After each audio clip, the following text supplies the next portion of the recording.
இந்த முறைதான் ஒரு சவால் நிலையை இந்த தேர்தலம் உருவாக்கியது. ஒருவர் 50% வாக்கை பெறாவிட்டால் எவ்வாறு ஒரு ஜனாதிபதி தீர்மானிக்கப்படுவார்? பொதுவாக ஒரு பாராளுமன்ற அல்லது ஒரு தேர்தல் வரலாறுகளில் உலக ரீதியாக ஒருவர் 50% பெறவில்லை என்றால் முதல் வாக்குகளில் முதல் இடத்திற்கு வந்த இருவரும் தெரிவு செய்யப்பட்டு மீண்டும் ஒரு தேர்தல் அந்த நாடுகள் சந்தித்திருக்கிறது. அது பிரான்ஸாக இருக்கட்டும், ஏனைய ஜனாதிபதி பொறிமுறையை கொண்டிருக்கக்கூடிய நாடுகளில் எல்லா இடத்திலும் இவ்வாறான பொறிமுறை தான் பெரும்பாலும் கைக்கொள்ளப்படுகிறது. ஆனால் இலங்கையினுடைய யாப்பு அவ்வாறான ஒரு வாய்ப்பை அளிக்கவில்லை. அது என்ன செய்கிறேன்னு சொன்னால், முதல் ஒரு வாக்களிப்பிலேயே ஒரு தெரிவை செய்யக்கூடிய ஒரு பொறிமுறையை அதை அறிமுகப்படுத்தி வைத்திருக்கிறது. இதுல எந்த மாற்றமும் 78 GR கொண்ட இந்த அரசியல் யாப்பில் எந்த ஒரு மாற்றமும் பின்னர் உருவாக்கப்படவில்லை. இந்த விடயத்தில் எவ்வாறு தீர்மானிப்பது? ஆனா இதுக்கான ஒரு வாய்ப்பை எட்டாத சூழலில் தான் இது குறித்த ஒரு விவாதமே நடைபெறவில்லை. இந்த முறை அந்த விவாதம் நடைபெற்றது என்னன்னு சொன்னால், ஒருவர் 50% பெறக்கூடிய வாய்ப்பில்லை. ஏனென்றால் இருவர் போட்டியிட்ட நிலை மாறி மூன்று காத்திரமானவருடைய போட்டி நிலை வந்த பொழுது அது நடைபெற்றது. இப்பொழுது தேர்தல் முடிவுகள் வந்து கொண்டிருக்கின்ற கூடிய இதுவரை அதிகமாக தபால் மூல வாக்குகள் வந்திருக்கிறது.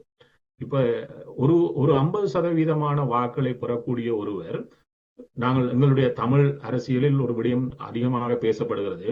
இலங்கையினுடைய ஜனாதிபதி தீர்மானிப்பது சிறுபான்மை மக்களே என்று சிலர் கருத்தை வைக்கிறார்கள். அதாவது குறிப்பாக தமிழ் மக்களும் முஸ்லிம் மக்களும் தான் அதை தீர்மானிப்பார்கள் என்ற ஒரு கருத்தியல் எங்களுக்கு சிலரால் வைக்கப்படுகிறது.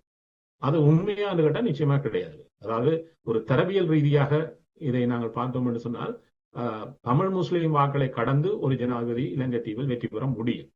அது எவ்வாறு சாத்தியம் என்று சொன்னால், சிங்கள மக்களில் வாக்களிக்க தகுதி பெற்றவர்களில் 80% வாக்களிக்க வேண்டும்.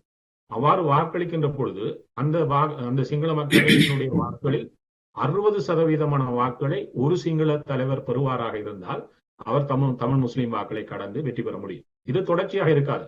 ஏன்னு சொன்னால், முஸ்லிம் சமூகத்தினுடைய சனத்தொகை தொடர்ந்து அதிகரித்து வருகிறது.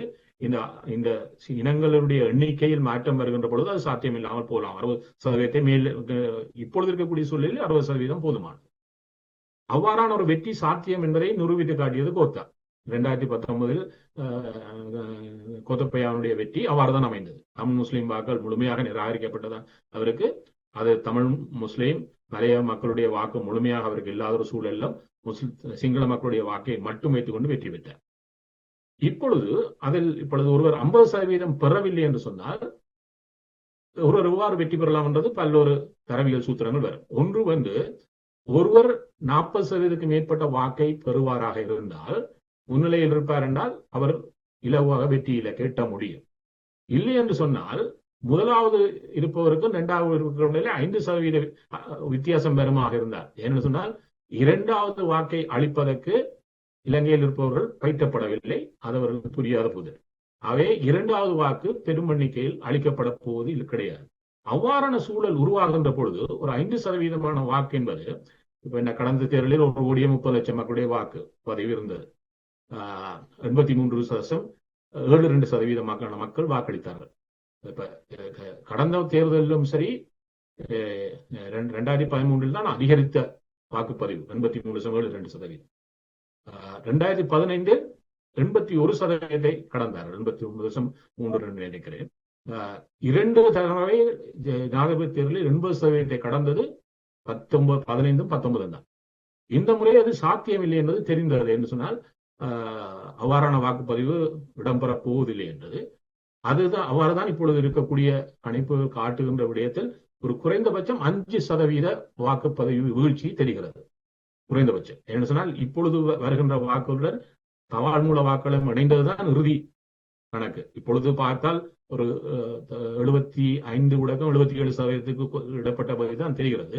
ஆனால் தபால் மூல வாக்களும் இணைக்கப்பட்டால் அது 77% வரையும் வரலாம். வந்தால் 83 என்ற கடந்த முறையில் ஒப்பிடுகின்ற பொழுது 5% வாக்குப்பதிவில் வீழ்ச்சி இருக்கிறது. கடந்த முறை பார்த்தோம் என்று சொன்னால், சிங்கள மாவட்டங்கள், ஏன்னா தமிழ் மாவட்டங்கள் மோசமான வாக்குப்பதிவை செய்வது. யாழ் மாவட்டம் போன முறை 68% வாக்குப்பதிவு தான் செய்தது. அதுதான் மோசமான வாக்குப்பதிவு மாவட்டம். ஏனைய மாவட்டங்கள், தமிழ் மாவட்டங்கள் அனைத்து, அது வெண்ணியா இருக்கட்டும், திருவண்ணாமலையா இருக்கட்டும், மட்டக்களப்பா இருக்கட்டும், ஒன்றும் 80% கூட எட்டவில்லை. அவை இலங்கையில் இருக்கக்கூடிய அனைத்து மாவட்டங்களுடைய வாக்குப்பதிவான 83% எட்டுவதற்கு சிங்கள மாவட்டங்கள் அதிகமாக வாக்களித்தன. பெரும்பான்மையான சிங்கள மாவட்டங்களில் 85%க்கு அதற்கு மேற்பட்ட வாக்குப்பதிவும் இருந்து அம்பாந்தோட்டை 88% எட்டியது. இந்த முறை பார்த்தீங்கன்னு சொன்னால் 80% ஒன்றும் இன்றைய வாக்குப்பதிவில் எட்டவில்லை. நீங்கள் குறிப்பிடுகின்ற இந்த விடயங்களோடு பிராந்திய ரீதியான அரசியலும் இங்கு மிக முக்கியத்துவம் வாய்ந்தது ஒன்றாக பார்க்கப்படுகின்றது. குறிப்பாக திவாகரன் அவர்களே, இந்த தேர்தலில் இந்தியாவினுடைய முழுமையான தலையீடு என்பது இலங்கை ஜனாதிபதியை தெரிவு செய்வதில் அதிகளவில் இருந்ததை யாவரும் அறிந்திருப்பீர்கள். அந்த வகையில் இந்தியா தன்னிலை சார்ந்திருக்கக்கூடிய ஜனாதிபதி ஒருவரை தெரிவதற்கு பல முனை போட்டிகளில் இலங்கைக்குள் ஈடுபட்டிருந்தன. குறிப்பாக இந்தியா நேரடியாகவே பல்வேறுபட்ட தரப்புகளை அணுகியிருந்தது, சில தரப்புகளோடு உடன்பட்டிருந்தது. அந்த சூழ்நிலையில் அனுருகுமார திசாநாயக்க ஒருவேளை ஜனாதிபதியாக தெரிவு செய்யப்படுவாராக இருந்தால் இந்தியாவினுடைய பிராந்திய அரசியலினுடைய எதிர்காலம் எப்படி இருக்க போகுது? அதாவது இந்த இடதுசாரிகளை இந்தியாவுடைய அரசியல், அதாவது நடுவண் அரசாக இருந்தாலும் சரி அல்லது அதனுடைய நிர்வாக இயந்திரம் பெரிதாக ஏற்றுக்கொள்வதில்லை. அந்த அடிப்படையில பார்த்தால் அவர்களுக்கு விருப்புக்குரியதாக இலங்கையினுடைய, அதாவது இடதுசாரிகள் வெற்றி பெற்றால் அது விருப்புக்குரியதாக இருக்க போவதில்லை. இருந்தாலும் இந்தியா தன்னுடைய அயல்நாடு என்ற அடிப்படையில் அவர்கள் தங்களுடைய புயபலத்தை காட்டி இவர்களிடம் பெற வேண்டியதை பெறுவதற்கும் தங்களுடைய அடைய வேண்டியதை அடைவதற்குமான முயற்சிகளில் ஈடுபடுவார்கள். ஆனாலும் இலங்கையினுடைய இந்த இடதுசாரிய கொள்கையில் உள்ளவர்கள் மகாவம்சத்தினுடைய அடிநாதத்தில் இருந்துதான் அவர்கள் தங்களுடைய கொள்கைகளை வகுத்திருப்பதனால் அது பொதுவாகவே இந்திய எதிர்ப்புவாதம் அவரிடம் இருக்கிறது. ஆனால் இப்போது அவர்கள் அதை கொஞ்சம் தனித்திருக்கலாம். இருந்தாலும் இது தொடர்ச்சியாக அவர்கள் அந்த தனிவு நிலையில இருக்க போவதில்லை. திவாகரன் அவர்களே, இங்குதான் ஒரு முரண் இருக்கின்றது.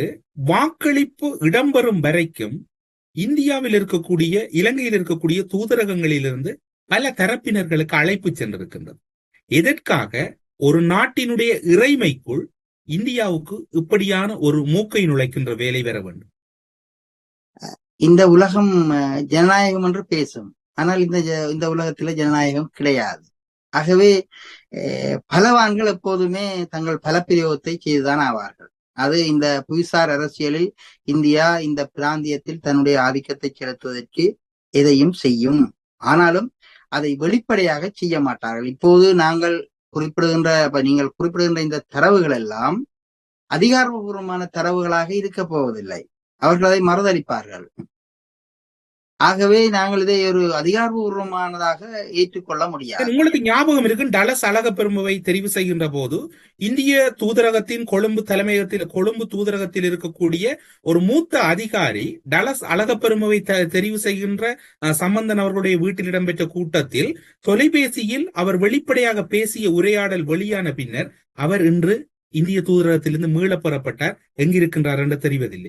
அதே போன்று இறுதி நேரம் வரை தமிழரசு கட்சியினுடைய முடிவு சஜித் பிரேமதாசாவை ஆதரிப்பதிலிருந்து சற்று விலகிய அணியினரை இந்தியாவின் யாழில் இருக்கக்கூடிய இந்திய துணை தூதரகம் அழைத்து பல சுற்று கலந்துரையாடல்களில் ஈடுபட்டது. அவர்கள் போய் வருகின்றது வெளிப்படையாகத்தானே இருக்கின்றது. வெளிப்படையாக இருந்தாலும் அவர்கள் ஒரு அதிகாரபூர்வமாக அதை சொல்ல மாட்டார்கள். நீங்கள் இந்தியாவை காப்பாற்ற முற்படுகிறீர்களா? இந்தியாவை காப்பாற்றுவதற்கு நான் என்ன இந்திய குடிமகனா? இல்லைத்தானே. ஆகவே நான் இதுல சொல்ல போவது என்னவென்றால், இந்தியாவை பொறுத்தவரை நாங்கள் தான் சொல்லிக் கொண்டிருப்போம். இந்த ஊடகங்களிலும் நாங்களும் சொல்லிக் கொண்டிருக்கலாம். அதிகாரபூர்வமாக அவர்கள் மறுப்பார்கள். அப்ப அந்த மறுப்பதற்கு நாங்கள் நிறுவ முடியாது என்றுதான் நான் சொல்கிறேன். இப்ப நீங்கள் சொல்லுகின்ற இந்த தரவுகளை நிறுவ முடியாது. அவர்கள் மறுதளிப்பார்கள், மறுப்பறிக்க விடுவார்கள். அப்ப நாங்கள் எதுவுமே செய்ய முடியாது. ஆனாலும் இந்த அழுத்தம் என்பது ஒன்று இருப்பது என்பதைத்தான் நாங்கள் சொல்ல முடியுமே தவிர நாங்கள் நேரடியாக சொல்ல முடியாது. போன்றே குறிப்பிடுகின்றீர்கள் இல்லையா? இல்லை, அது பொதுவாக ராஜதந்திரத்தில் இன்னொரு நாட்டினுடைய இறைமைக்குள் அவர்கள் மூக்க நுழைக்க கூடாது.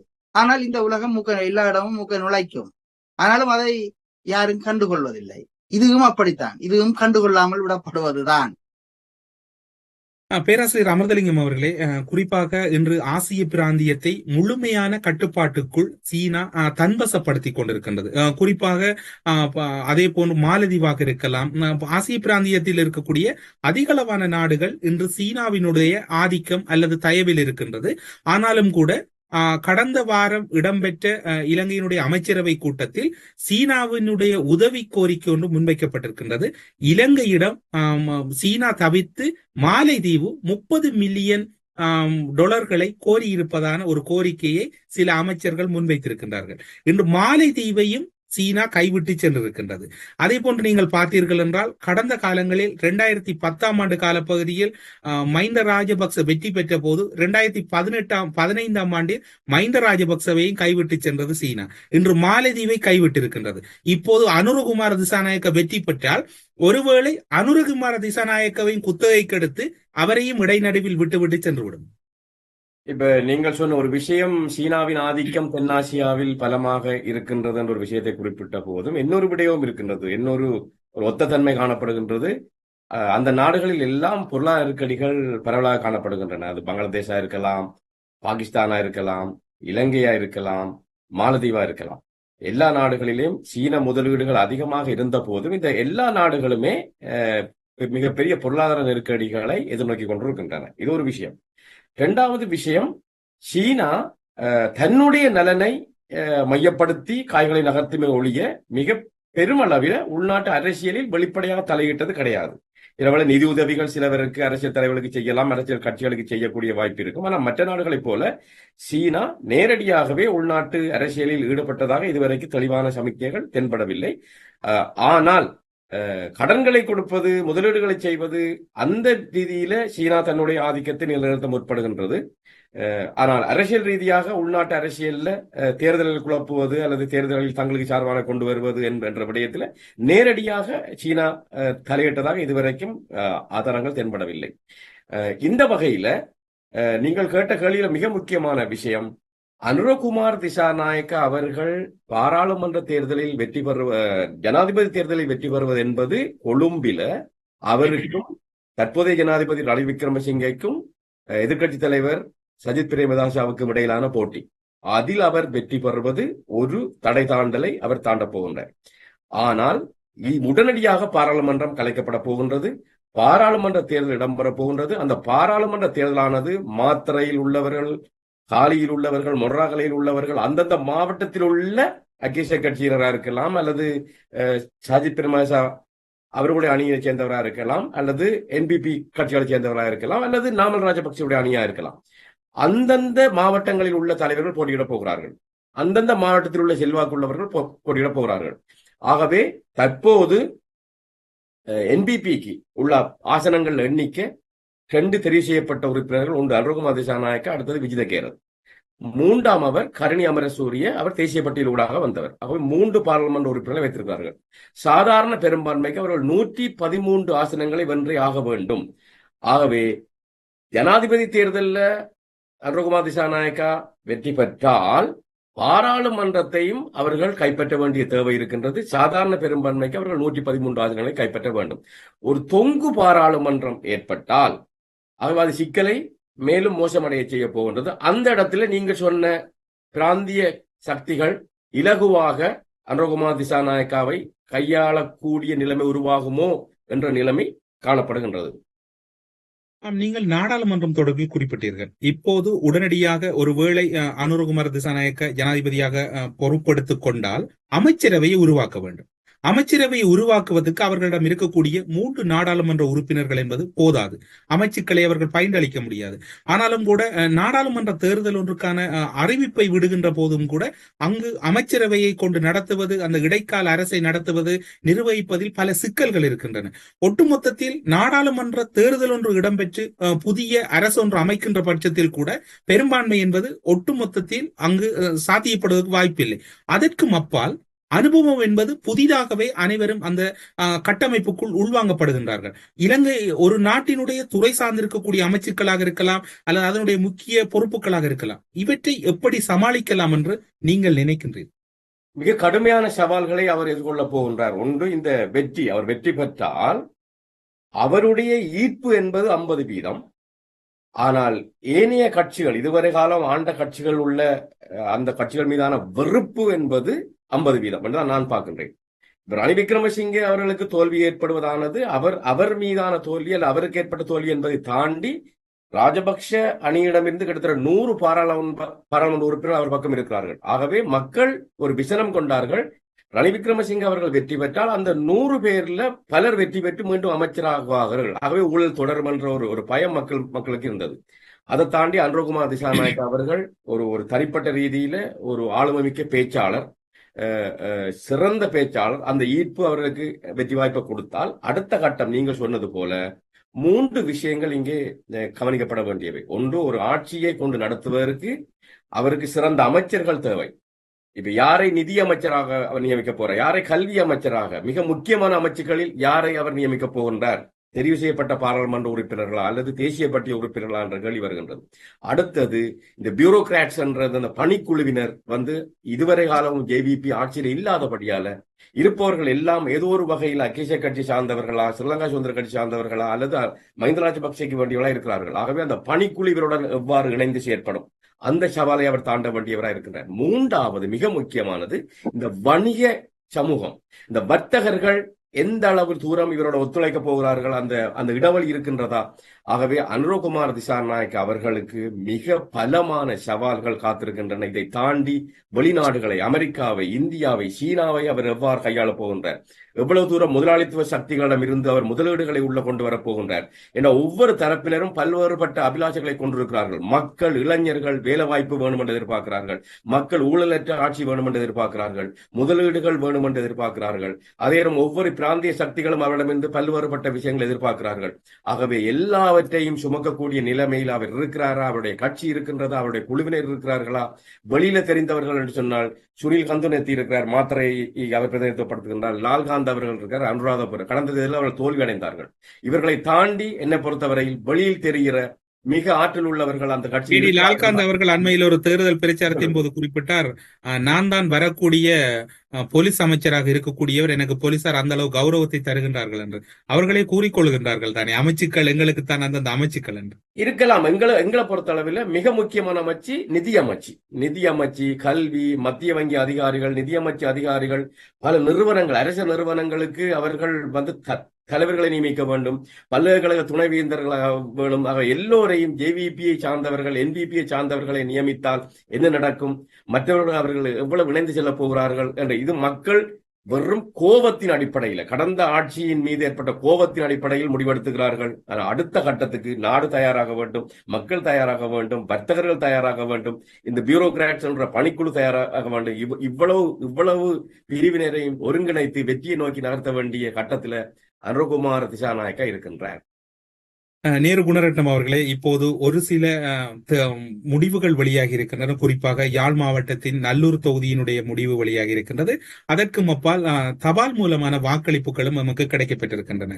ஆனாலும் கூட உங்களுக்கு தெரியும், கடந்த தேர்தலில் நீங்கள் சில வேளை இது தனிநபர்களுடைய தாக்குதல் அல்ல, ஒரு இனம் மீதான விமர்சனங்கள் முன்வைக்கின்ற போது அந்த இனமாக நாங்கள் அதற்குரிய பதில்களை வழங்க வேண்டிய கடமையும் கடப்பாடும் பொறுப்பு வாய்ந்த ஊடகம் என்கின்ற வகையிலும் பொறுப்பு வாய்ந்த ஒரு முக்கிய பிரமுக என்கின்ற வகையில் உங்களுக்கும் இருக்கின்றது.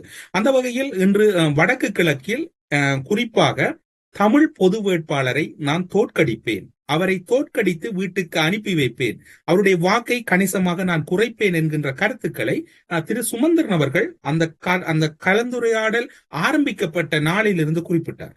ஆனால் இன்று வளமைக்கு மாறாக தமிழர் தேசம் எழுச்சி கொண்டிருக்கின்றது. ஜனாதிபதியாக வெற்றி பெற மாட்டார் என்பதை அவரே குறிப்பிட்டார். இது ஓர் அடையாளம், இனத்தினுடைய அடையாளமாக பதிவு செய்வதாக. உங்களுடைய நோக்கு நிலையில் குறிப்பாக 27,000க்கு மேற்பட்ட வாக்குகளை 2019 ஆண்டு தேர்தலில் சஜித் பிரேமதாச நல்லூர் தொகுதியில் பெற்றிருக்கின்றார். ஆனால் இம்முறை அவர் 7,000 சொச்சம் வாக்குகளை பெற்றிருக்கின்றார். அந்த தொகுதியிலே முன்னணியில் முதன்மையானவராக 10,000க்கு மேற்பட்ட வாக்குகளை பெற்று தமிழ் பொது வேட்பாளர் அரியநேந்திரன் அவர்கள் இருக்கின்றார். நீங்கள் இந்த தகவல்களையும் இங்கு கூறியிருக்கக்கூடிய மக்களினுடைய மனநிலையை எப்படி பார்க்கிறீங்க? ஒன்று, எங்களுக்கு ஞாபகம் மறதியில் கூட நாங்கள் பல விடயங்களை மனதில் வைத்துக் கொள்வதில்லை. சுமந்திரன் ஒரு விடயத்தை பேசுகிறார் என்றால், சுமந்திரனிடம் ஒரு விடயம் இருக்கிறது என்று சொன்னால், அவருக்கும் ஒரு இது இருக்கிறது என்று சொன்னால், தமிழ் மக்கள் பல விடயங்களை மறந்து விடுவார்கள். கடந்த பாராளுமன்ற தேர்தல் 2020 நடைபெற்ற பொழுது அவர் பிரதிநிதித்துவப்படுத்தக்கூடிய தொகுதி உடுப்பிட்டி தொகுதி. அவருக்கு பருத்திரை தொகுதியிலும் அவர் கட்டுக்குள் வைத்திருந்த 2 தொகுதிகள். உடுப்பிட்டி தொகுதியில் பாராளுமன்ற தொகுதியில் கூட்டமைப்புக்கு 3வது இடத்துக்கு வந்தது. அங்கஜனுக்கு கீழே வந்தது உடுப்பிட்டி தொகுதியில் பெற்ற வாக்குகளின் அடிப்படை. அப்ப அவர் தான் பொறுப்படுத்த தொகுதியிலே 3வது இடத்துக்கு ஏற்கனவே வந்திருக்கிறார். ஆகவே பருத்திரை தொகுதியிலும் கூட்டமைப்பு முதலிடத்தை பெறவில்லை. 3வது தொகுதி சாய்ந்தனூடாக அவர் சாவச்சேரி தொகுதியை கையாண்டிருந்தார். சாவச்சேரி தொகுதியிலும் பெறவில்லை. ஆகவே அப்பொழுது ஒருவரும் கேட்கவில்லை, நீங்கள் பொறுப்படுத்த தொகுதிகளை ஏன் கூட்டமைப்பு முதலிடத்தை தவற விட்டது என்று. அவே இது அவருக்கு பழகி போன ஒன்றுதான். அவே இவ்வாறான விடயத்தை சொல்லுகின்ற பொழுது ஒரு விடயம் இருக்கிறன்னு சொன்னால், நாங்கள் ஒரு சவாலை வைக்கிறோம் என்று சொன்னால் அரசியல் அரங்கில் அதை சாதித்து காட்ட வேண்டும். சாதித்து காட்ட முடியவில்லை என்றால் அவ்வாறானவற்றை பேசக்கூடாது. ஆனால் அவர் துணிந்து பேசுவார், ஏனென்றால் ஞாபகமறதி கூட இருப்பதுதான்.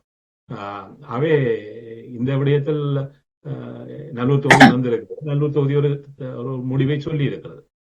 இப்பொழுது பொது கட்டமைப்பாக உருவானவர்கள் சரியாக இந்த விடயத்தை கையாண்டார்களா என்ற விடயத்தில் எனக்கு பல்வேறு கருத்துகள் இருக்கிறது. இதை இன்னும் சிறப்பாக கையாண்டிருக்க வேண்டும். அதில் அந்த கையாண்டிருக்கக்கூடிய விடயத்தில் நிறைய மாற்றங்கள் தேவைப்படுகிறது. இருந்தாலும் கூட ஒரு விடயம் முன்னிலைப்படுத்தப்பட்ட பொழுது, இப்பொழுது ஹரியேந்திரனுக்கு எதிராக வைக்கப்பட்ட கருத்துக்கள் சமகாலத்தில் நாங்கள் சஜித்தை ஆதரிக்கிறோம் என்று சொல்லிவிட்டு ரணிலுக்கு வாக்கு போடாதீர்கள், அனுராவுக்கு வாக்கு போடாதீர்கள் என்று யாரும் பேசவில்லை.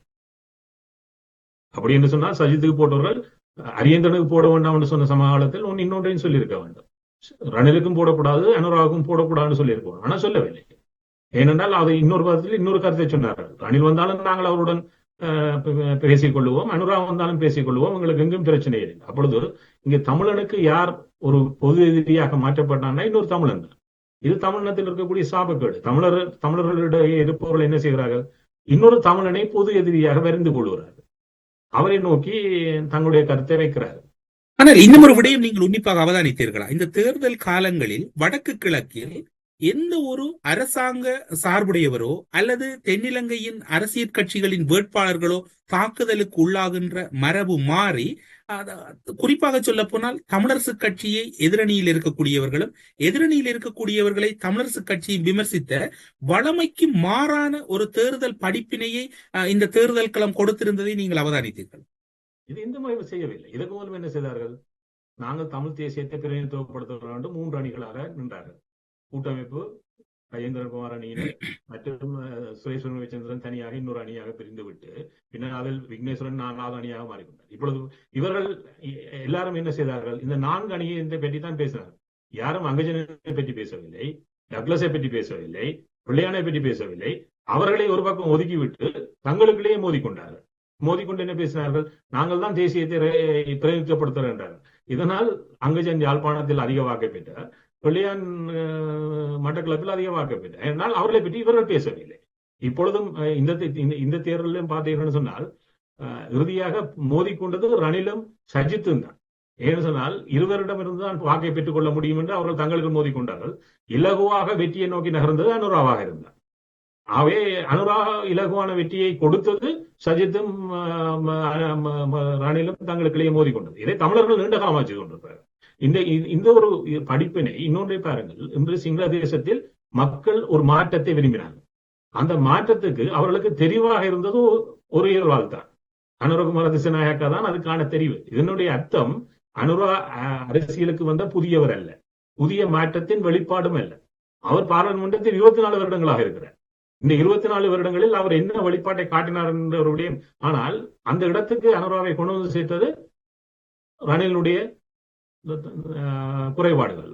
இவர்கள் விட்ட குறைபாடுடைய வெளிப்பாடு டிஃபால்ட்ல ஒரு வெற்றியாளராக அனுரா என்று முன்னுக்கு கொண்டு வந்திருக்கிறார். ஆனால் இங்கு மக்களிடம் ஒரு வெளிப்பட்டது என்னன்னு சொன்னால், சிங்கள மக்களிடம் மாற்றத்தை அவர்கள் விரும்பினார்கள். நேரு அவர்களே, நீங்கள் இந்த இடத்தில் தான் இன்னும் ஒரு விடயத்தையும் உன்னிப்பாக அவதானிக்க வேண்டும். 2019ஆம் ஆண்டிலும் இதே மாற்றம் ஒன்றை கோரித்தான் அனைவரும் பசி பட்டினியோடு வீதிகளில் அலைந்து ஒருவரை அடித்து கலைத்தார்கள். அவர்கள் அப்போதும் மாற்றத்தை விரும்பினார்கள். சிங்கள மக்களை பொறுத்தவரையில் தொடர்ச்சியாக அவர்கள் விரும்புவது மாற்றம். ஆனால் அவர்கள் விரும்புகின்ற மாற்றம் என்பது அவர்களாலே திரும்பி மாற்றப்படுகின்றது. அப்படியாயின் தென்னிலங்கை மக்களினுடைய மனநிலை மாற்றம் என்றால் மீண்டும் அவர்களை மாற்றுகின்ற மரபும் இருப்பது என்பது ஒரு குழப்பமாக இல்லையா? ஒரு மாற்றம் என்று சொன்னால் அதில் பல விடயங்கள் அவர்களுக்கு அனுகூலனாக அமைய வேண்டும் அந்த நாட்டு மக்களுக்கு. அந்த விடயம் அமையப்படவில்லை. இதுல 2 விடயங்கள் இருக்குது. ஒன்று, இந்த தேர்தலினூடாக 2 சிங்களத்தினுடைய பழமைவாத கட்சிகளும் அவருடைய சின்னங்களும் முற்றாக அளிக்கப்பட்டது. கை என்கின்ற சின்னமும் SLP என்கின்ற கட்சியின் போன தேர்தலுடனே இல்லாமல் போய்விட்டன. இந்த தேர்தலுடன் UNP என்பதும் யானை என்பதும் முழுமையாக அகற்றப்பட்டது. 2 நீண்ட வரலாற்றை கொண்ட சிங்களத்தினுடைய இதை மக்கள் மாற்றி அமைத்திருக்கிறார்கள். இதில் புதிதாக கடந்த தேர்தலில் உருவான மொட்டு என்கின்ற கட்சி இப்பொழுது அதே நிலைக்கு தள்ளப்பட்டிருக்கிறது. அது இன்னொரு தேர்தலிலும் அது மீண்டெழவில்லை என்று சொன்னால் அது முழுமையாக அளிக்கப்பட்டுவிடும். ஆனால் தமிழ் மக்களிடம் என்ன இருக்கிறது? ஒன்றை சொல்லிக் கொள்கிறார் நம்பர்கள், இதுதான் உங்களுடைய பழைய கட்சிகள், இதுதான் நாங்கள் வாக்களித்து பழகினது, அவர்கள் உங்களுக்கு தேவையானதை தரவில்லை என்று சொன்னால் அந்த மாற்றத்தை நோக்கிய ஒரு பயணத்துக்கு தமிழ் மக்கள், அதில் என்ன ஒரு செய்தி இருக்குன்னு சொன்னால், தமிழ் மக்கள் பல விடயங்களை ஆழமாக கற்றுக்கொள்ள வேண்டும், சிந்திக்க வேண்டும். என்ன தவறுகள் இழைக்கப்பட்டாலும் நாங்கள் இப்படியே இருந்து விடுவோம் என்று இருக்க போகிறார்களா, அல்லது ஒரு மாற்றத்தின் பிரதிநிதித்துவத்தை சரியான முறையில் தமிழ் மக்கள் எதிர்காலத்தில் தெரிவு செய்ய போகிறார்களா? அவ்வாறான ஒரு நிலைக்கு தமிழர்கள் செல்லுகின்ற பொழுது ஒரு செய்தி வரும். என்ன செய்தி என்று சொன்னால், அரசியல்வாதிகள், தமிழ் அரசியல்வாதிகள், நாங்கள் எதையும் செய்து விட்டாலும் தமிழ் மக்களை ஏமாற்றிக் கொண்டு பயணித்து விடலாம் என்கின்ற ஒரு சூழல் இல்லாமல் போகும். இப்பொழுது நாங்கள் வரலாறாக எண்ணத்தை உருவாக்கி இருக்கிறோம். இலங்கையுடைய பாராளுமன்றத்தில் அதியுச்ச வயதில் இருந்தவர் ஒரு தமிழர் என்பது எங்களுக்கு ஒரு வரலாறாக போய்விட்டது. அதாவது நாங்கள் இறப்பை சந்திக்கும் வரையும் பாராளுமன்றத்தை பிரதிநிதித்துவப்படுத்துவோம். அது தமிழ் மக்களுக்கான மாற்றம் அல்ல. இன்னொரு விதத்தை சொல்லிக் கொண்டால், தமிழ் மக்களுக்கான தேவைகள் அதீதமாக இருக்கிறது. அந்த அதீதத்துக்கான ஒரு பிரதிநிதித்துவத்தை இந்த 15 ஆண்டுகளாக யாரும் வழங்கவில்லை. அந்த வழங்காத மாற்றத்தை நோக்கிய ஒரு பயணம் தமிழ் மக்களிடம் தேவைப்படுகிறது. இன்னொரு சொன்னால், இலங்கை தீவிலேயே ஒரு சாபக்கேடு இருக்கிறது. இலங்கை தீவில் 52% பெண்கள், ஆனால் பாராளுமன்றத்தில் 5.2% பெண்கள். தென்னாசிய வட்டகையிலேயே மிக குறைந்த பெண்கள் பிரதிநிதித்துவத்தை கொண்டிருப்பது இலங்கை தான். இன்னொரு விதத்தை சொல்லணும்னால், இலங்கையில் இருக்கக்கூடிய பல்கலைக்கழகங்களுக்கு செல்வதில் 67% பெண்கள், 33% தான் ஆண்கள். ஆனால் அவ்வாறு கல்வி அறிவை கொண்ட பெண்கள் வெளியே வந்து வேலைத்தளத்திலும் அதிகமாக இருந்தாலும் தீர்மானிக்கின்ற அரசியலில் அவர்களுக்கு எந்த ஒரு இடமும் கிடையாது. ஆனால் இதே பிரதிநிதித்துவத்தை இப்பொழுது 12 பேர் இலங்கை பாராளுமன்றத்தில் இருக்காங்க. 12 சிங்களவர்கள், ஒரு தமிழரும் கிடையாது, ஒரு முஸ்லீமும் கிடையாது. இதே தமிழர்களை எடுத்துக்கொண்டால் 1931ஆம் ஆண்டு பிரித்தானியர்கள் உருவாக்கிய மக்களவையில் ஒரு தமிழ் பெண்மணி கொழும்பு வடக்கினுடைய பிரதிநிதித்துவத்தை தெரிவினூடாக பிரதிநிதித்துவப்படுத்தினார். அப்ப அந்த காலத்திலேயே ஒரு பெண்ணை பாராளுமன்றத்துக்கு அனுப்பிய தமிழர்களால் இன்று ஒருவரை கூட அனுப்ப முடியாத சூழலில் இருக்கிறோம் என்று சொன்னால், தமிழர்கள் கனவிடயங்களை சிந்தித்தாக வேண்டும். இந்த 15 ஆண்டுகள் தமிழ் அரசியல் தமிழர்களை முன்னேற்றகரமாக ஒரு ஆக்கப்பூர்வமாக முன்னகர்த்தவில்லை. ஆகவே தமிழ் மக்களிடம் இந்த அரசியல் சார்ந்த ஒரு பெரும் மாறுதல் உடனடியாக தேவைப்படுகிறது. அந்த மாற்றத்தை இந்த தேர்தலூடாக தமிழர்கள் கற்றுக்கொள்வார்களா என்பது கேள்வி பெரிதாக எழுதுகிறது. நேரு அவர்கள் குறிப்பிடுகிற விடயம், திவாகரன் அவர்களை நீங்கள் பார்த்தீர்கள் என்றால், தென்னிலங்கையை பொறுத்தவரையில் ஐக்கிய தேசிய கட்சி, ஸ்ரீலங்கா சுதந்திர கட்சி என்கின்ற 2 பழம்பெரும் கட்சிகள் அல்லது 2 அரசியல் யாப்புக்கள், திருத்தங்கள் என பல்வேறுபட்ட அரசியல் சித்தாந்தங்களுடைய 2 கட்சிகள் தென்னிலங்கை மக்களால் தூக்கெறியப்பட்டிருக்கின்றன. ஆனால் இன்று பார்த்தீர்கள் என்றால், வடக்கு கிழக்கில் பாரம்பரியம் அல்லது கட்சி மரபு, கட்சிக்கான வாக்கு, அந்த கட்சியில் நின்றால் வெல்லலாம் என்கின்ற ஒரு சூழ்நிலை, அந்த கட்சி இல்லாவிட்டால் தமிழர்களுடைய பிரதித்துவம் அழிந்துவிடும், பேரம் பேசுகின்ற சக்தி இழந்துவிடும் என்கின்ற கருத்துக்கள் தொடர்ச்சியாக வலுப்பெறுகின்றன. தென்னிலங்கையில் இப்போது பொதுஜன பெரமுன மொட்டு கட்சியில் அந்த கட்சியும் இன்று மக்களால் நிராகரிக்கப்பட்டிருக்கின்றது. தென்னிலங்கை மக்கள் ஏதோ ஒரு வகையில் ஏதோ ஒரு தயார்படுத்தல்களை செய்கின்றார்கள். ஏன் வடக்கு கிழக்கில் இருக்கக்கூடிய அரசியல்வாதிகளை குறை சொல்லுகின்ற அத்துணை பேரும் மக்களினுடைய மனங்கள் அல்லது மக்களுடைய மனநிலை மாறவில்லை என்பதை ஏற்றுக்கொள்கிறீர்கள்? நிச்சயமா இதுல மனங்கள் ஏற்றுக்கொள்ளவில்லை என்பதை விட ஒரு சூழல் தான் அதை தீர்மானிக்கிறது. சிங்கள சமூகத்தை பொறுத்தளவில் அவர்களிடம் தேவையான மாற்றங்களுக்கு ஏற்ற தலைவர்களை கொண்டு வருவதற்கான வாய்ப்புகள் இருந்தது. ஆனால் எங்களிடம் அதற்கான வாய்ப்புகள் இல்லை. அரசியலிலே அறிவு சார்ந்து செயற்படக்கூடியவர்கள் இந்த அரசியலுக்குள் வர பயப்படுகிறார்கள். இதுல நான் குறிப்பாக இப்போது இந்த தமிழ் மக்கள் பொதுச்சபை எடுத்த தீர்மானத்தை அரசியலாக்குகிற போது இந்த அரசியல் கட்சிகளை கொண்டு இணைத்து நாங்கள் ஒரு பொது கட்டமைப்பை உருவாக்கி ஒரு தலைவரை தெரிவு செய்வதற்கு ஒரு நீண்ட பட்டியலை போட்டு வைத்திருந்தார்கள்.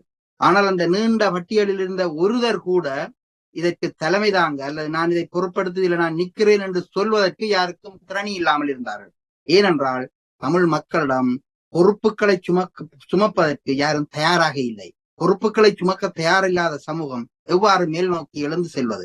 இருப்பினும் ஒரு அறிவியல் சமூகம் இதை ஒரு முன்மாதிரியாக எடுத்ததிலிருந்து நாங்கள் இன்னொரு கட்ட வளர்ச்சிக்கு போக போகிறோம் என்பதற்கான இது ஒரு முதற்படிதான். அதாவது பாரம்பரிய 2 கட்சிகள் எங்களிடம் அழிவை நோக்கி போய்கொண்டிருக்கின்றன. இப்போது சங்கு முழங்கி இருக்கிறது. இந்த சங்கு முழக்கத்துடன் அநேகமாக இந்த கட்சிகள் அழிவடைந்து அல்லது சிதைவடைந்து புதிய கட்சிகள் அல்லது புதிய கூட்டணிகள் உருவாகலாம். திவாகரன் அவர்களே, நீங்கள் குறிப்பிட்டீர்கள் இப்போது இருக்கக்கூடிய சூழ்நிலையையும் அல்லது வடக்கு கிழக்கில் இருக்கக்கூடிய கட்சியினுடைய பாரம்பரியத்தையும் கூறினீர்கள். ஆனால் இங்கு பார்த்தீர்கள் என்றால் 2 வேறுபட்ட தன்மைகள் இருக்கின்றது. இலங்கை தமிழரசு கட்சி இது கட்சி மீதான கோபமோ அல்லது கட்சியை நாங்கள் இந்த இடத்தில் கலந்துரையாட வேண்டும் என்பதோ நோக்கமில்லை. ஒரு முடிவினை மக்கள் எடுத்திருக்கின்றார்கள். கட்சி கூறியது நாங்கள் சஜித் பிரேமதாசவை ஆதரிக்கின்றோம் என்று. ஆனால் அதற்கு எதிரான வகையில் அதில் தமிழரசு கட்சியினுடைய அறிவிப்பு அப்படி இருக்கின்ற போது தமிழரசு கட்சியினுடைய அறிவிப்பை கடந்து மக்கள் தமிழ் பொது வேட்பாளரை ஆதரித்திருக்கின்றார்கள். ஆனால் தமிழரசு கட்சி ஒரு தீர்மானத்துக்கு நகர்ந்து கொண்டிருக்கின்றது. தமிழ் பொது வேட்பாளரை ஆதரித்த குறிப்பாக தமிழரசு கட்சியினுடைய முக்கிய உறுப்பினர்கள் மீது ஒழுக்காற்று நடவடிக்கை அல்லது கட்சியில் இருந்து அவர்களை நீக்குவது தொடர்பு பல சுற்று ரகசிய பேச்சுக்கள் இடம்பெற்றுக் கொண்டிருக்கின்றன. சிலர் அதற்கான முன்னாயத்த வேலைகளில் கூட ஈடுபட்டிருக்கின்றார்கள். ஒரு வேளை நீங்களும் அறிந்திருப்பீர்கள், அப்படியான ஒரு நகர்வு ஒன்றை தமிழரசு கட்சி எடுக்குமாக இருந்தால் அல்லது அந்த ஒரு நகர்வை நோக்கி தமிழரசு கட்சி உந்தப்படுமாக இருந்தால் அடுத்த கட்டம் எப்படி இருக்க போகும்? அவர்கள் அதற்கான கடிதங்களை எழுதிவிட்டதாகவே தகவல்கள் வருகின்றன. சில கடிதங்கள் நானும் பார்த்திருக்கிறேன். இதுல என்ன சொல்ல வேண்டும் என்றால், யானை தன் தலையிலே மண்ணள்ளி போடும் என்பார்கள். ஆனால் உண்மையிலே யானை தன்னை பாதுகாப்பதற்கு தான் மண்ணள்ளி போடுவது. ஆனால் இங்கே தமிழரசு கட்சி தங்கள் தலையிலேயே மண்ணை வாரி கொட்டுகிறார்கள். ஏனென்றால் தமிழரசு கட்சியில் உள்ளவர்கள் தமிழரசு கட்சியை இப்போது அழிப்பதற்கான எல்லா வேலைகளையும் செய்து விட்டார்கள். இப்போது இறுதி கட்டத்தை நெருங்கிவிட்டது. இனி நாங்கள் இதை தடுத்து நிறுத்த முடியாது. இந்த அழிவை இந்த சிதைவை இனி தடுத்து நிறுத்த முடியாது. ஆகவே இந்த பொது வேட்பாளரை நிறுத்தி பிரச்சாரத்தை ஆரம்பித்து ஒரு கிழமைக்கு பின்னர் தான் இதுல இருந்த பலர் இனி வீட்டு சின்னத்திலே நாங்கள் போட்டியிட தேவையில்லை, நாங்கள் வெளியிலேயும் போட்டியிட்டு வெல்லலாம் என்ற மனநிலைக்கு பலர் வந்திருக்கிறார்கள். ஆகவே அவர்களுக்கு இந்த துணிவு பலருக்கு இனி வரும். ஆகவே நாங்கள் இதை எதிர்பார்க்கலாம். அதாவது இந்த பழைய கட்சிகளில் இருந்து புதிய கட்சிகள் உதயமாவதற்கான சூழல். இன்னும் ஒரு முரண் இருக்கின்றது தானே. பழைய கட்சி என்று கூறுகிறார்கள். ஆனால் மூத்த சட்டத்தரணி ஸ்ரீகாந்த் அவர்கள் ஒரு கருத்தினை தேர்தல் பரப்புரைகளின் போது குறிப்பிட்டார்கள். ஒரு தொன்மையான பல வரலாறுகளை உடைய தமிழரசு கட்சியை இடையில் வந்தவர்கள் தங்களுடைய நலனுக்காக திசை திருப்பிக் கொண்டு செல்லுகின்ற மிகவும் வேதனையான சம்பவம் இப்போது தமிழ் தேசிய பரப்பில் இடம்பெற்றுக் கொண்டிருக்கின்றது என்று அவர் வெளிப்படையாக தேர்தல் முடிவுறுவதற்கு 3 நாளைக்கு முன்னதாக அந்த பேச்சினை முன்வைத்தார். அவர் சொல்வதில் ஒரு உண்மை இருக்கிறது. இந்த பழமை தொன்மை 2ம் இருக்கிறது தான். ஆனாலும் நேர்மையான கட்சி என்றோ அவர்கள் எதையும் சாதித்தார்கள் என்றோ எதுவும் கிடையாது. அதாவது சமஷ்டி கட்சி ஆரம்பிக்கப்பட்ட சமஷ்டி கட்சி மாவட்ட அபிவிருத்தி சபைக்கும் மாவட்ட சபைக்கும் போனதிலிருந்து அது சமஷ்டியை கைவிட்டு விட்டது என்ற பொருள் தான் அங்கே படுகிறது. ஆனாலும் அவர்கள் சமஷ்டி என்று சொல்லிக் கொண்டிருக்கிறார்கள். ஆனால் நேற்று அதாவது தேர்தலிலே வாக்களித்து விட்டு தமிழரசு கட்சியினுடைய தலைவர் என்ன சொல்றார் என்றால், விடுதலைக்காக, அதாவது தமிழ் மக்களுடைய விடுதலை சார்ந்து அவர் சஜித்துக்கு வாக்களித்தாராம். இதுல என்ன முரண் இருக்கிறது? தமிழ் மக்களுடைய விடுதலைக்கு சஜித் ஏதோ அவருக்கு தமிழ் மக்களுடைய விடுதலை யுத்தம் இடம்பெற்று முடிவுற்று அந்த மக்களினுடைய காயங்கள் ஆறுவதற்கு முன்னர் சரத் பொன்சேகாவுக்கு வாக்களித்தவர்கள் தானே. வாக்களிப்பு என்பது வேறு. இதுல இப்ப சொல்லப்பட்ட விடயம், அதாவது விடுதலை சார்ந்தும் இலட்சியம் சார்ந்தும் இலக்கு சார்ந்தும் தான் வாக்களித்தேன் சஜித்துக்கு என்று சொல்றார். விடுதலை என்பது தமிழீழம், தமிழர்களுடைய விடுதலை என்பது தமிழீழம், தமிழுடைய இலக்கு என்பதும் தமிழீழம். அப்படியானால் சஜித் வெற்றி கொடுக்க போறாரா தமிழீழம்? அப்ப இது இந்த வார்த்தை ஜாலங்களை சொல்லுவது, மற்றவர்கள் விளங்க மாட்டார்கள் என்று சொல்லுவது, இது மிக அபத்தமானது. இதைத்தான் நான் என்னுடைய அரசியல் ஆசான் ஒருபோது சொன்னார். அது 77ஆம் ஆண்டு தேர்தல் காலத்திலே மஸ்ரோனி, அதாவது மாவையா தாவடியிலே பேசினாராம் ஒரு கூட்டத்திலே. மஸ்ரோனி உங்களை அழைக்கிறார், மஸ்ரோனியை சைபீரிய சிறை என்ன செய்தது என்று பேசுறாராம். அப்ப இங்க மஸ்ரோனிக்கும் சைபீரிய சிறைக்கும் என்ன சம்பந்தம் இருக்கிறது? இப்படித்தான் பேசுறாரு. இப்படித்தான் இன்று நேற்று சொன்னதை நான் ரெண்டையும் பொருத்தி பார்த்தேன். இவர்களுக்கு இவர்கள் சொல்கின்ற சொற்களுக்கு பொருள் தெரிவதில்லை.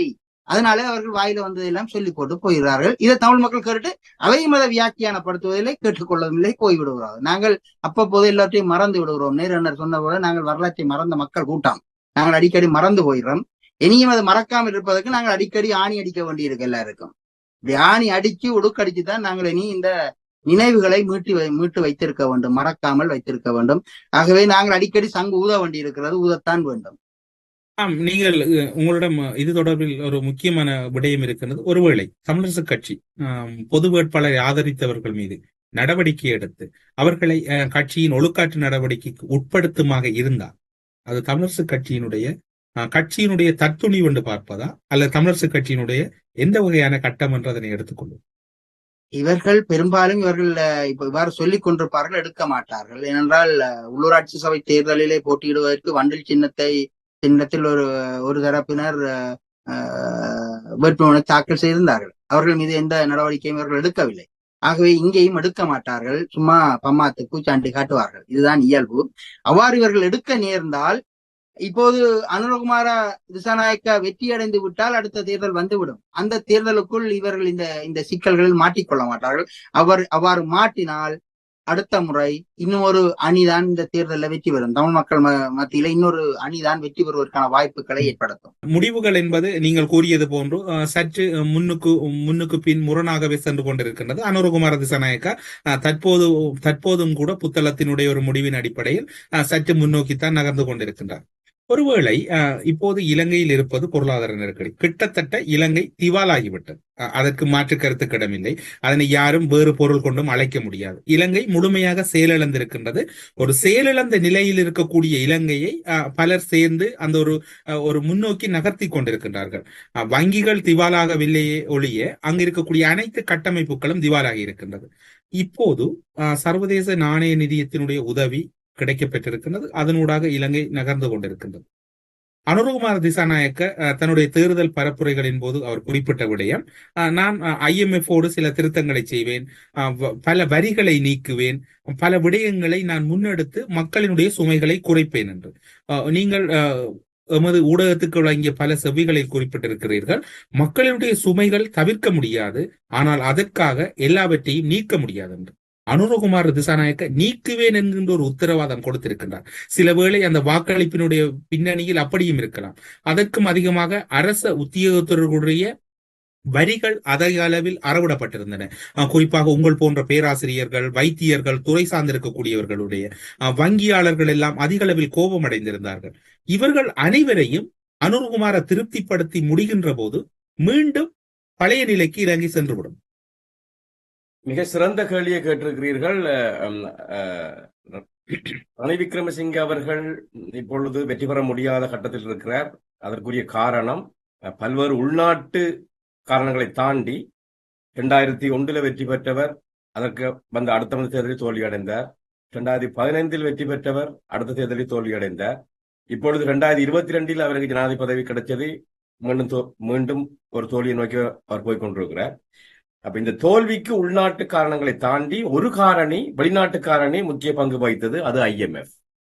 இந்த 3 கட்டங்களிலும் IMF வந்தது, நிபந்தனைகளை விதித்தது, அவர் அதை நிறைவேற்றினார், அதற்குரிய விலையை கொடுத்தார். என்ற அவருடைய அந்த IMF நிபந்தனை நிறைவேற்றும் போது மக்களுக்கு ஏற்பட்ட சுமையை அவர் கண்டுகொள்ளவில்லை.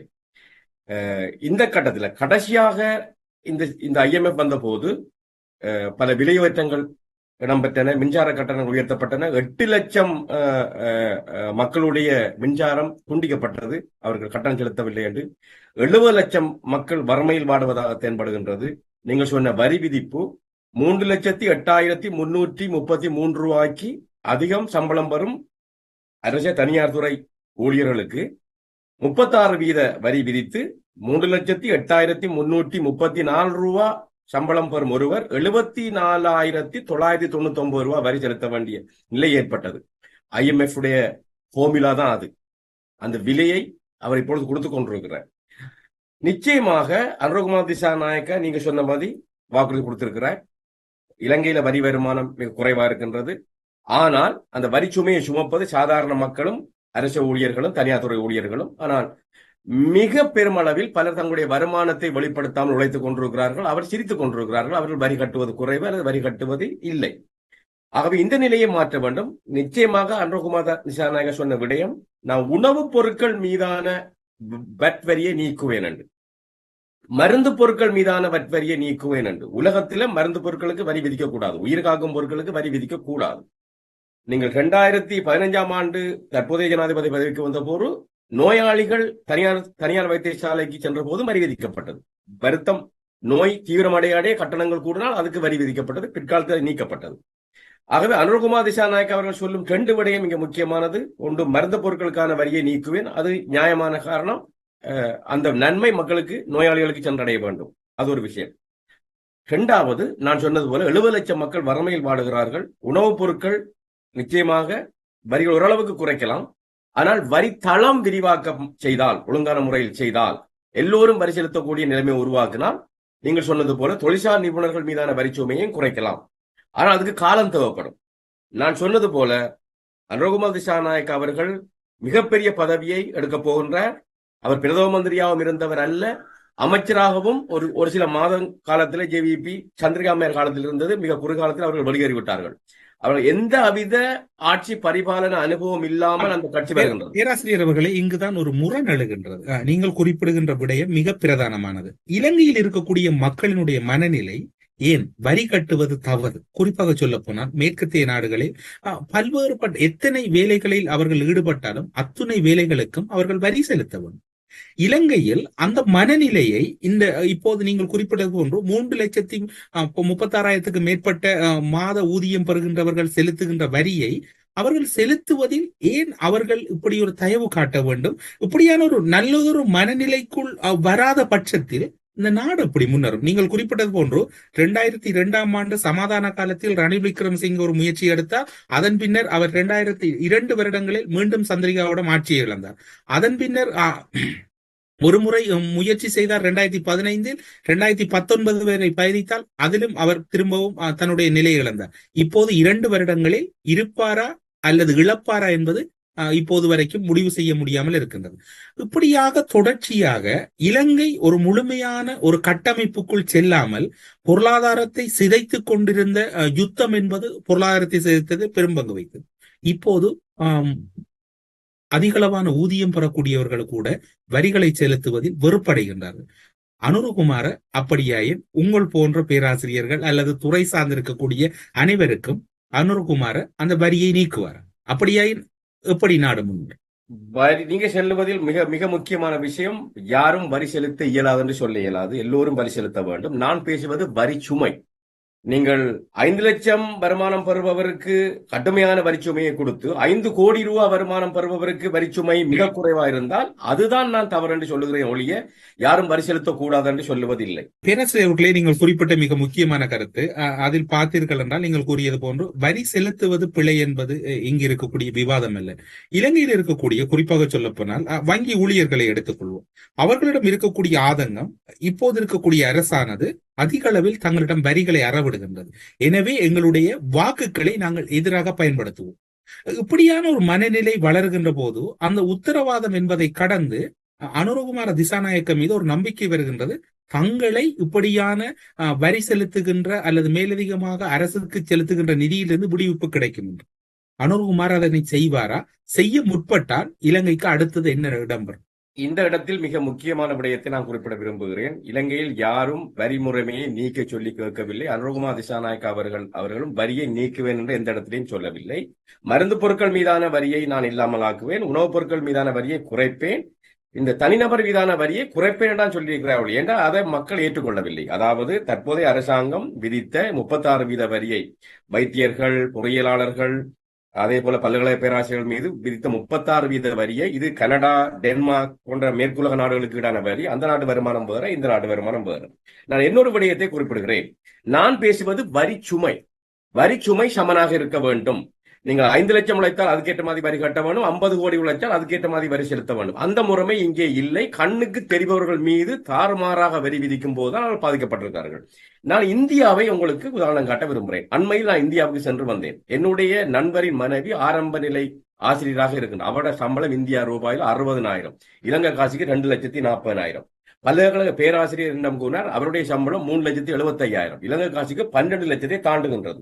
அங்கே ஒரு கார் 15 லட்சம் ரூபாய்க்கு வாங்கலாம். அப்ப 5 மாத சம்பளத்தில் ஒரு பல்கலைக்கழக பேராசிரியர் கார் வாங்கக்கூடிய நிலைமையில் இருக்கின்றார்.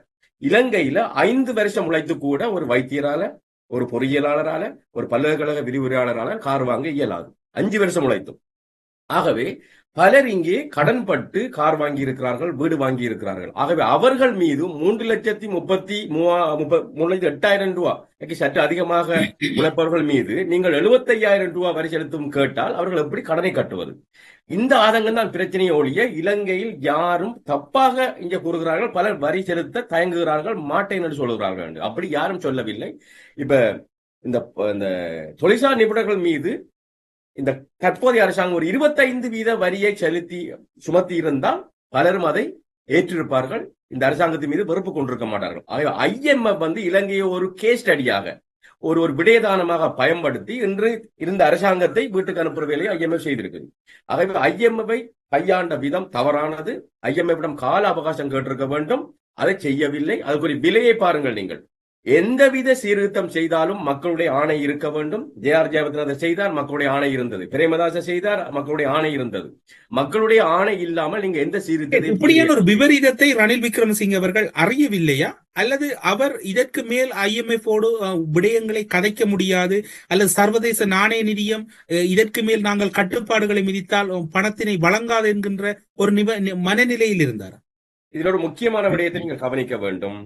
நான் பேசுவது மிக தெளிவானது. சர்வதேச நாணய நிதியத்துடன் அவர் 3 முறை தொடர்புபட்டார். 2001ஆம் ஆண்டு அப்போதுதான் அந்த வெட் வரி விதிக்கப்பட்டது. 2015ஆம் ஆண்டுல சில கடுமை நடவடிக்கைகள் எடுத்தார். ஊழியர்களுக்கு நியமனம் வழங்குவதை எல்லாம் நிறுத்தினார். நான் சொன்னது போல இந்த தரமும் அதே மாதிரியான கடும் திட்டங்களை அறிமுகப்படுத்தான் பொருளாதாரத்தை வளநிலைமை கொண்டு வந்தார். 2001 எதிர்க்கணிய பெறுமதிக்கு போன பொருளாதாரத்தை மீட்டெடுத்தார். 2015 மோசமான பொருளாதாரத்தை மீட்டடித்தார். புள்ளி விவரங்கள்ல அவர் கவனமா இருந்தார். ஆனால் அதனால ஏற்படுற பின்விளைவுகளை பற்றியோ தேர்தல் தோல்விகளை பற்றியோ அவர் 3 தரமும் கவலைப்படவில்லை.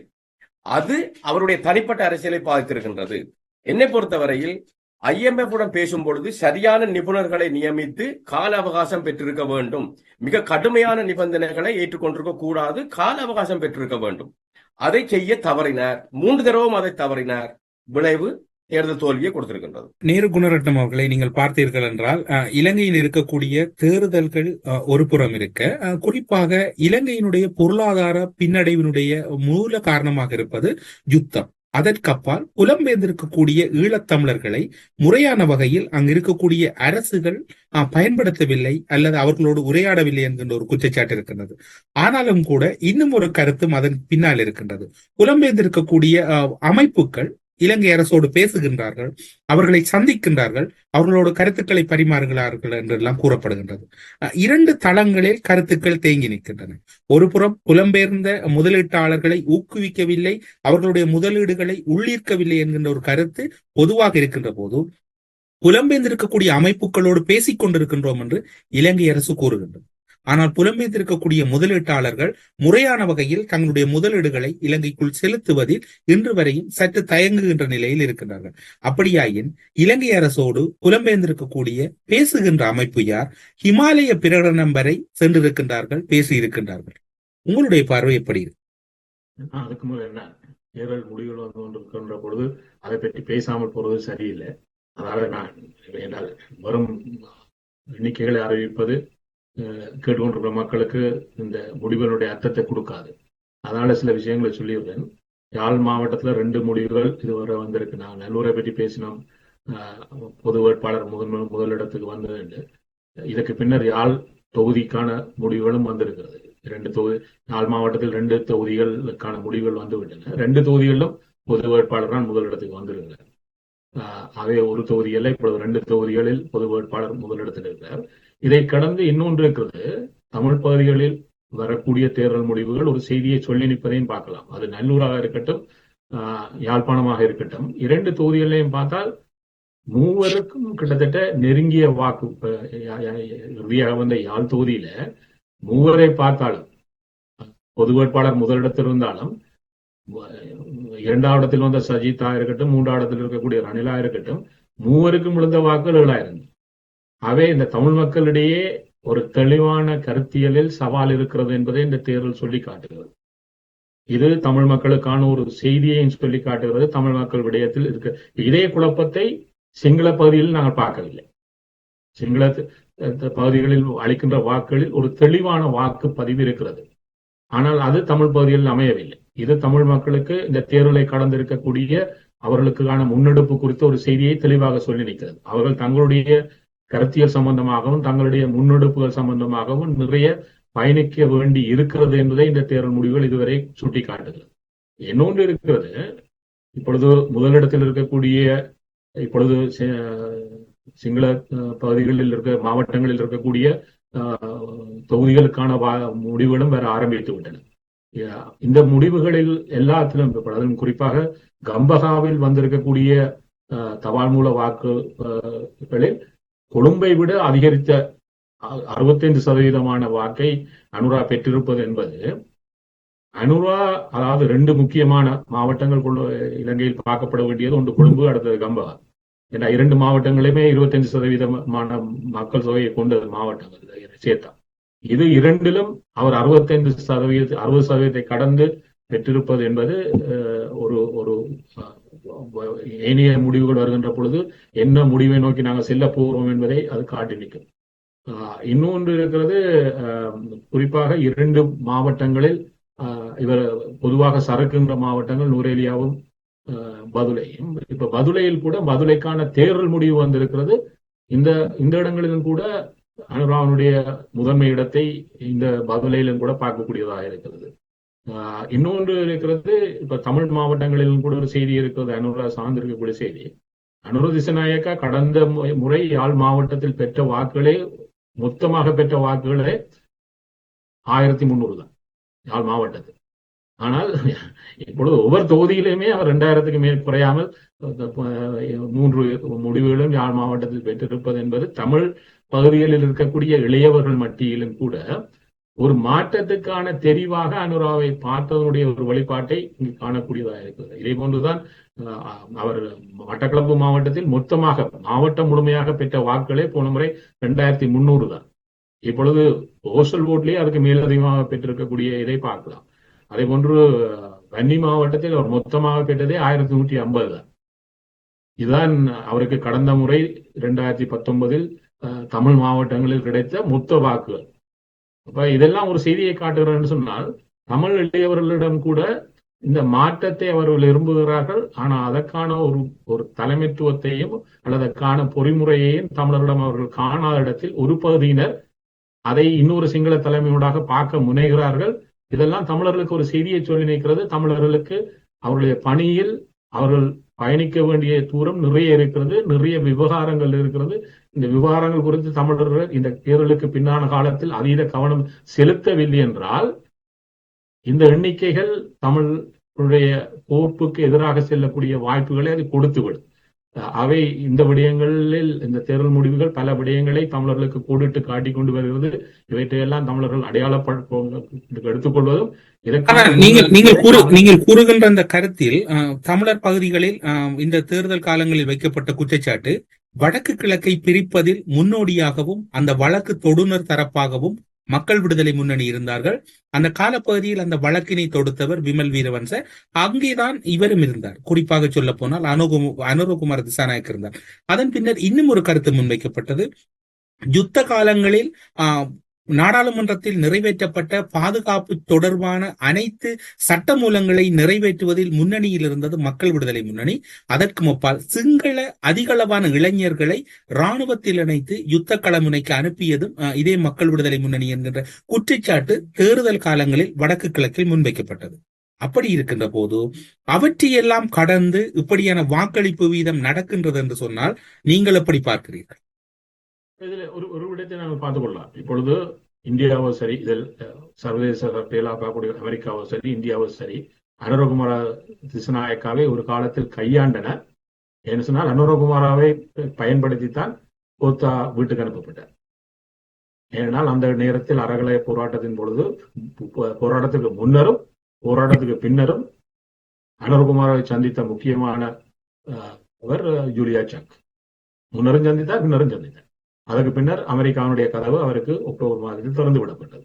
அவர் அமெரிக்கா முழுமையாக 6 மாநிலங்களுக்கு சென்று கூட்டங்கள் நடத்திவிட்டு திரும்பி வந்தார். இதன் பின்புலம் என்ன, இதுக்கு பின்னால் என்ன நடந்தது என்பதை புரிந்தவர்களுக்கு அது தெரியும்.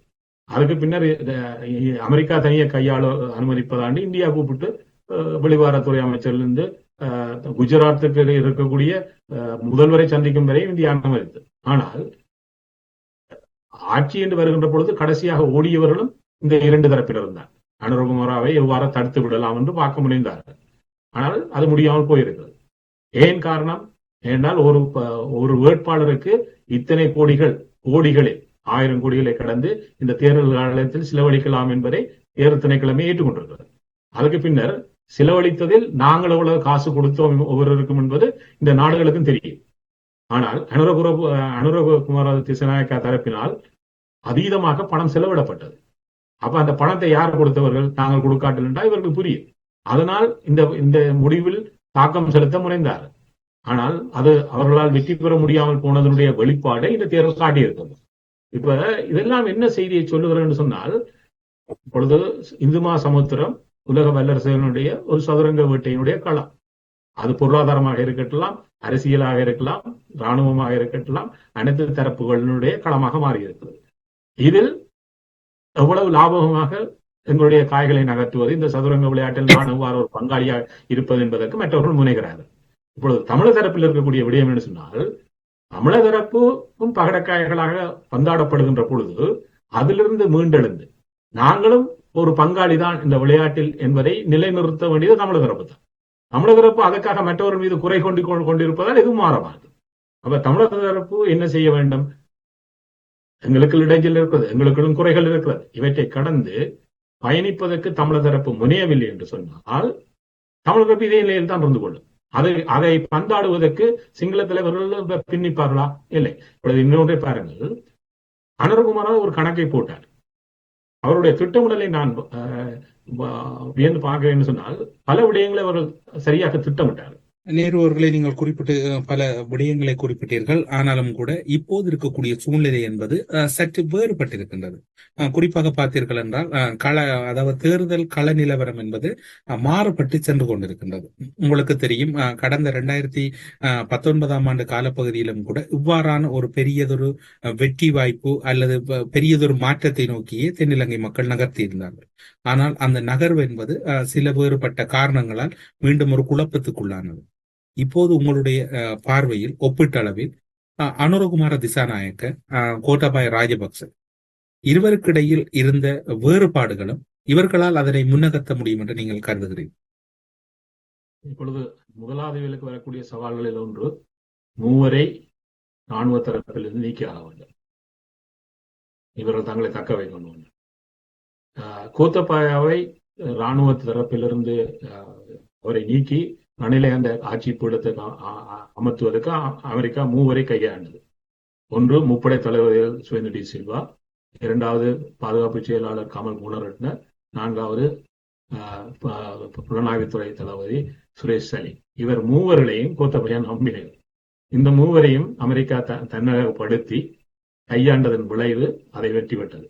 இந்த முறை இந்த தேர்தலில் இவர்களை, அதாவது இந்த ராணுவ தரப்பை பயன்படுத்திக் கொள்வார்களா என்ற ஒரு அச்சம் வெளித்தரப்பில் இருந்தது.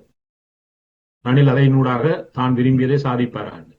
ஆனால் அதுக்கு ஒரு பதிலை அனுரகுமார மேடையில் வச்சே சொன்னார். இதுக்கு வாய்ப்பே கிடையாது என்று சொல்லிவிட்டு ஒரு மறைமுகமாக சொன்னார், ராணுவம் என் தரப்பில் இருக்கிறது. அதுக்கு ராணுவ தளபதிகள் அவர்கள் தரப்பில் இருக்கிறார்களா என்று சொல்ல விட்டாலும் கூட, இப்பொழுது பாத்தீங்கன்னா இந்த தபால் மூல வாக்களிப்பை பாத்தீங்கன்னா தெரியும். தபால் மூல வாக்களிப்பில் பெரும்பான்மையாக வாக்களித்தவர்கள் படையினர். மொத்த படைகளில் 2 லட்சம் பேர் இந்த தபால் மூல வாக்களிப்புகள் வருகிறார். அப்ப இப்பொழுது அதை கணக்கு பார்த்தா தெரியும் என்னென்று இவர் தபால் மூல வாக்களிப்பில் இவ்வளவு பெரிய இடத்தை பெற்றுக் கொண்டிருக்கிறார். அப்ப என்னால் வெறுமையாக அரசு திணைக்களங்களில் வேலை செய்வர்கள் மட்டும் அல்ல இந்த தபால் மூல வாக்களிப்பில் இருப்பவர்கள். அப்ப இந்த படையினர் மத்தியில், கீழ்மட்டத்து மத்தியில் இவர்கள் எவ்வளவு செல்வாக்கை இப்பொழுது கொண்டிருக்கிறார்கள் என்பதனுடைய மறைமுகமான ஒரு செய்தி அங்கு இருக்கிறது.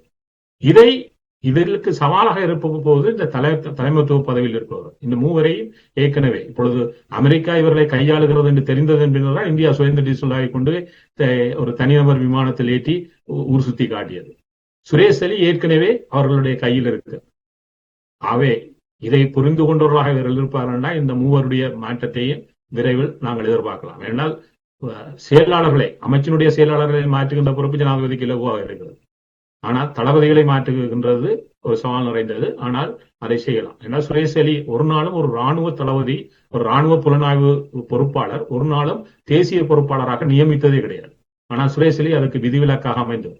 அவை இவருடைய மாற்றங்களை விரைவில் எதிர்பார்க்கலாம். இவர்களை மாற்றிவிட்டு தங்களுக்கு அனுகூலமானவர்களை கொண்டு வருவார்களாக இருந்தால் ராணுவ தரப்பை கையகப்படுத்துவார்கள். இது என்ன செய்யும் என்று சொன்னால் வெளிநாடுகளுக்கு இருக்கக்கூடிய ஒரு கதவை சவாலை உருவாக்கும். இந்த கதவைத்தான் அவர்கள் பயன்படுத்தினர். இது ஒரு சவாலை அவர்களுக்கு கொடுக்கும். இன்னொன்று இருக்கிறது, அது உடனடியாக இவர்கள் எட்டுன்றக்கூடிய ஒரு சவாலாக இருக்கு. இதை கடந்து இருக்கக்கூடிய சவால்களில் ஒன்று என்னென்னு சொன்னால், பேராசிரியர் போல பொருளாதாரம் என்பது ஒரு சவால். பொருளாதாரம் என்கின்ற சவால் பிரதான சவாலை உருவாக்கப்பட்டது என்று சொன்னால் இந்த கிராமங்கள், ஏன்னா இலங்கையினுடைய பெரும்பான்மையான மக்கள் கிராமங்களில் இருக்கிறார்கள். அவர்களுடைய அன்றாட வாழ்க்கையில் உருவான சவால். கேஸ் சிலிண்டர் என்பது நகரத்தில் இருக்கக்கூடியவருடைய பெரும்பான்மையான சிக்கல். ஏனென்று சொன்னால் 20,000 ரூபாய்களுக்கு 4 குடும்பங்களை சந்தித்த குடும்பங்கள் இப்பொழுது 80,000 ரூபாய்களை மாதம் தேவைப்படுகிறது 4 பேரை பராமரிப்பது. இதில் மாற்றத்தை இவர்கள் கொடுப்பதில் தான் இவருடைய இது தங்கி இருக்கிறது. ஆனால் இது பாராளுமன்ற தேர்தலில் நான் பெரிதாக எதிர்பார்க்கவில்லை. ஏனென்று சொன்னால் அடுத்து வரக்கூடியது பாராளுமன்ற தேர்தல் தான். ஏனென்றால் அதற்கான அறிவிப்பு இந்த வாரமே வந்தால் பாராளுமன்றத்தை கலைக்கின்ற அறிவிப்பு என்னால் நாளை முழுமையாக இருக்கிறது. இந்த தேர்தல் முடிவுகள் வந்து தேர்தல் ஆணையாளர் அதை கையெழுத்திட்டு உத்தியோகபூர்வமாக்கின்ற பொழுதுதான் தேசிய அளவிலானதுக்கு பின்னர் ஒரு ஜனாதிபதியினுடைய தெரிவு அறிவிக்கும். ஆக அதிக வெள்ளிக்கிழமை திங்கட்கிழமை வேணும்னால் பதவி ஏற்கலாம் அல்லது செவ்வாய்க்கிழமை. ஆனால் அதிலிருந்து அவருக்கு விரைவாக இந்த பாராளுமன்றத்தை கலைக்க வேண்டிய தேவை இருக்கிறது. அது இந்த வாரமே நடைபெறும்.